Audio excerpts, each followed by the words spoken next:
Radio சிட்டியின் பக்தி studio. திருப்பாவையில் Sri கோதைன்னு சொல்லப்படக்கூடிய ஆண்டாள் எந்தெந்த திவ்ய தேச பெருமாளை பற்றி சொல்லியிருக்கார். 30 பாடலும் 30 நாட்களும் பாடுவாங்க. இந்த பாடலில் ஒவ்வொரு பாடல்லையும் ஒவ்வொரு திவ்ய தேசத்து பெருமாளை குறிப்பிட்டு இருக்கா. அதாவது அந்த பெருமாளுக்குரிய பாடல் மாதிரி. அப்படி முதல் பாடல் மார்கழி திங்கள் அப்படின்னு ஆரம்பிக்கக்கூடிய அந்த முதல் திருப்பாவை பார்த்திங்கன்னா நாராயணனுக்காக, ஏன்னா நாராயணனே நமக்கேன்னு வரும் இல்லையா, அந்த நாராயணன்னு சொல்லப்படக்கூடியவர் பரமபதநாதன். அடுத்ததாக வையத்துன்னு ஆரம்பிக்கும் 2வது பாடல். இந்த பாடல் பார்க்கடலில் பையத்துயின்ற பரமன் அப்படின்னு அதில் சொல்லப்பட்டிருக்கிறதுனால அழகிய பார்க்கடல் நாதன், அதாவது ஸ்ரீராப்தி நாதனை சொல்லக்கூடியது. 3வது பாடல் ஓங்கி உலகளந்த உத்தமன்னு அந்த பாட்டிலேயே வந்துடுது. இந்த பாட்டு திருக்கோவிலூர் அந்த பெருமாளுக்காக பாடப்பட்டிருக்கிறது. ஆழிமலைன்னு ஆரம்பிக்கும் 4வது பாட்டு பழியம் தோளுடைய பத்மநாபன்னு சொல்லப்படுறதுனால திருவனந்தபுரத்தில் இருக்கக்கூடிய பத்மநாப சுவாமி அனந்த பத்மநாதனை குறிக்கக்கூடிய பாடல் அப்படின்னு சொல்லுவாங்க. 6வது மாயனை, வடமதுரை மாயனை அப்படிங்கிறதுனால வடமதுரை அனுபவம், அதாவது மதுராவில் இருக்கக்கூடிய பெருமாள்னு சொல்கிறாங்க. அடுத்த பாடல் புள்ளும் சிலம்பின. இந்த பாடலானது திருவன்வண்டூர் பெருமாளை சொல்லப்படக்கூடியதாம். திருப்பாவையில் ஆண்டாள் நாச்சியார் 30 பாடல்கள் கொடுத்துருக்கா. அந்த 30 பாடல்களையும் எந்தெந்த திவ்ய தேசத்து பெருமாளுக்காக அல்லது அந்த பெருமாளை குறித்து பாடியிருக்கா அப்படின்னு பார்க்கும்பொழுது 6வது பாடல் புள்ளும் சிலம்பின. இது திருவன்வண்டூர் பெருமாளுக்காக சொல்லப்பட்டிருக்கக்கூடிய பாடல். அடுத்ததாக கீச்சு கீச்சுன்னு ஆரம்பிக்கும். இது திருவாய்ப்பாடி பெருமாளுக்கு சொல்லப்பட்டிருக்கக்கூடியது. கீழ்வாமனம்னு ஆரம்பிக்கக்கூடிய அந்த 8வது பாடல் தேவாதி தேவன், அதாவது திருவத்தியூரனுடைய அந்த பெருமாளுக்கான அனுபவம் அப்படின்னு சொல்லலாம். 9வது பாடல் தூமணின்னு ஆரம்பிக்கும். இது திருக்கடிகை பெருமானுக்காக பாடப்பட்டிருக்கிறது. நோற்றுச்சுவர்க்கம்னு சொல்லப்படக்கூடிய 10வது பாடல் திருக்காட்கரை பெருமானை பற்றியும் அந்த அனுபவத்திலும் பாடப்பட்டது. அடுத்தது 11வது பார்த்தா கற்றுக்கரவை. இது திருமோகூர் பெருமாள். கனைத்து இளம் கன்று அப்படிங்கிறது 12வது பாடல். இது திருச்சித்திரக்கூட பெருமாள். 13வது பாடல் புள்ளின்வாய் கீண்டான் அப்படின்னு ஆரம்பிக்கும். இது திருக்குடந்தை பெருமாள். 14 உங்கள் புலக்கடை அப்படின்னு ஆரம்பிக்கும். இது திருஅழுந்தூர் பெருமாளுக்கு.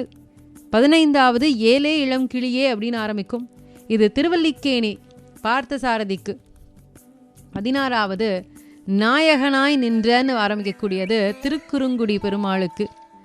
17வது அம்பரமே தண்ணீரே அப்படின்னு ஆரம்பிக்கிறது காளி சீராம விண்ணகரம் பெருமாளுக்கு. உந்து மதக்களிற்றான் அப்படிங்கிறது 18வது பாடல். இது திருநறையூர் அனுபவம். 19வது குத்து விளக்குன்னு ஆரம்பிக்கும்.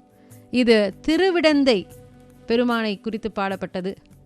20வது பாடல் 33 ஆரம்பிக்கும். இது திருப்பாடகம் அப்படின்னு சொல்லப்படக்கூடிய அந்த தலத்தில் இருக்கும் பெருமானை அனுபவித்து பாடக்கூடிய பாடல். 21வது பாடல் ஏற்ற கலங்கள்.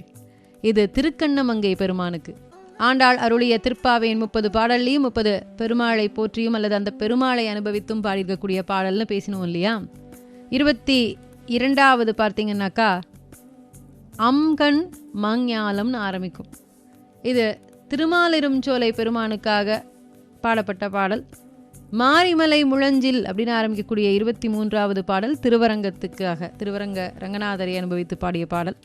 அடுத்ததாக 24வது பாடல் அன்று இவ்வுலகம்னு ஆரம்பிக்கக்கூடியது கோவர்தன அனுபவம். அடுத்ததாக ஒருத்தி மகனாய் பிறந்து, இது திருக்கண்ணபுரம் பெருமானுக்கு உரிய அந்த பாடல். அடுத்ததாக மாலைய மணிவண்ணா, இது ஸ்ரீவல்லிபுத்தூர் வடபத்திரசாயி. 27வது கூடாரை வெல்லும், இது திருவேங்கடம். 28 கறவைகள் பின் சென்று அப்படின்னு வரக்கூடிய அந்த பாடலானது ஸ்ரீ விருந்தாவனம். 29வது சிற்றம் சிறுகாலைன்னு ஆரம்பிக்கும். இது ஸ்ரீ துவாரகாபதி. அடுத்ததாக 30வது பாடல் வங்கக்கடல் கடைந்தன்னு வரும். இது ஸ்ரீவல்லிபுத்தூர். இப்படி ஆண்டாள் ஒவ்வொரு பாடல்லையும் ஒரு திவ்ய தேசத்து பெருமாளை அனுபவித்து பாடியதாக ஒரு கருத்து உண்டு. இந்த மார்கழி மாதம் எப்படி பெருமாள் வழிபாட்டிற்கு ரொம்ப ரொம்ப உகந்த மாதமோ அதுபோல சிவ வழிபாட்டிற்கும் உகந்த மாதம். இந்த மார்கழி மாதத்தில் நம்ம திருப்பாவை பாடி பெருமாளை வழிபடுறோம் இல்லையா, அதுபோல் திருவம்பாவை பாடுறது சிவபெருமானுக்கு விசேஷம் அப்படின்னு சொல்லுவாங்க. ஒவ்வொரு நாளுமே திருப்பாவை திருவம்பாவை பாடி நம்ம இந்த மார்கழி மாதத்தை ஒவ்வொரு நாளும் நம்ம தொடங்கினோம் அப்படின்னா நிச்சயமாக நமக்கு சிவனும் பெருமாளினுடைய பரிபூர்ணமான அருள் கிடைக்கும் அப்படின்னு சொல்லுவாங்க. பொதுவாகவே இந்த மார்கழி மாதம் அப்படிங்கிறது தபஸ் பண்ணுறதுக்கு ஏற்ற மாதம் அப்படின்னு சொல்லுவாங்க. நீங்கள் புதுசாக ஏதாவது மாதிரி தியான கிளாஸ் அது மாதிரிலாம் சேரணும்னு நினச்சிங்கன்னா இந்த மாதத்தில் ஆரம்பிங்க. நிச்சயமாக அந்த சூழலும் உங்களுக்கு கை கொடுக்கும். அதே போல் புதுசாக கலைகள் கற்றுக்கிறதுக்கும் இந்த மாதம் ரொம்ப உகந்த மாதம் அப்படின்னு சொல்கிறாங்க. இந்த மார்கழி மாதம் எல்லா கோவில்லையும் சின்ன சின்ன கோவிலில் இருந்தால் கூட அந்த சிறப்பு வழிபாடெல்லாம் நடக்கும். அதிகாலையில் எழுந்திரிச்சு கோவிலில் வழிபாடு நடக்கும். முடிந்த வரைக்கும் என்னைக்காவது ஒரு நாளாவது ஒரு வெண்பொங்கலோ சுண்டலோ போட்டு அந்த கோவிலுக்கு பிரசாதமாக கொடுக்கறது அப்படிங்கிறது அவ்வளோ விசேஷமாக. வீட்டுக்கு வாசல்லே இருக்கும் இல்லையா, பிள்ளையார் கோவில் இருக்கும், முருகன் கோவில் இருக்கும், இல்லை அம்மன் கோவில் இருக்கும். அந்த மாதிரி வீட்டுக்கு பக்கத்தில் இருக்கக்கூடிய ஏதோ ஒரு கோவிலுக்கு இல்லை பெருமாள் கோவிலுக்கு நீங்கள் போய் தரிசனம் பண்ணுறது, அதே போல் உங்களால் முடிந்த பிரசாதம் போட்டு கொடுக்கறது அப்படிங்கிறது அவ்வளோ விசேஷமான ஒன்றா. அதுலேயும் குறிப்பாக ஒரு வெண்பொங்கலோ சர்க்கரை பொங்கலோ புளியோதரையோ போட்டு தர்றது ரொம்ப நல்லது அப்படின்னு சொல்லுவாங்க. சிவபெருமானுக்குரிய 2 தரிசனங்களில் முதல் தரிசனம் ஆணி திருமஞ்சனம்னு நம்ம சொல்லுவோம் ஆணி மாதத்தில். 2வது தரிசனம் மார்கழி மாதத்தில். இந்த மார்கழி மாதம் திருவாதிரை அப்படிங்கிறது ரொம்ப விசேஷம். அதே போல் திருவாசகத்துக்கு உருகாதார் ஒரு வாசத்துக்கும் உருவார்னு சொல்லுவாங்க.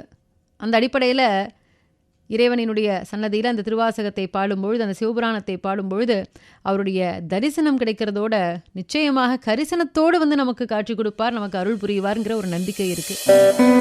ரேடியோ சிட்டியின் பக்தி ஸ்டுடியோ.